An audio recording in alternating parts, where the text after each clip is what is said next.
Hi friends, ఈరోజైతే చేపగుడ్డు curry అయితే చేస్తున్నాను. సో దానికైతే ఆయిల్ అయితే వేసుకోవాలి. ఫస్ట్ అయితే గుడ్డును అయితే ఉడకబెట్టాలన్నమాట. సో చూడండి, మనం ఆయిల్లోకి ఇది ఫ్రై చేసుకోవాలి. సో అందులో కొంచెం పసుపు వేసి కొంచెం సేపు అయితే ఫ్రై అవ్వాలి. చూసారు కదా, దగ్గరికి అయితే ఫ్రై అయిన తర్వాతే మనం దీంట్లో దొడ్డుప్పు అయితే వేసాను.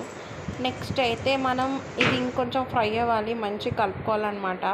సో ఈ విధంగా కారం కూడా ఒక స్పూన్ అయితే వేసాను. వేసేసుకొని దింపేసుకొని తింటే అదిరిపోతుంది అన్నమాట చేపగడ్డు కర్రీ.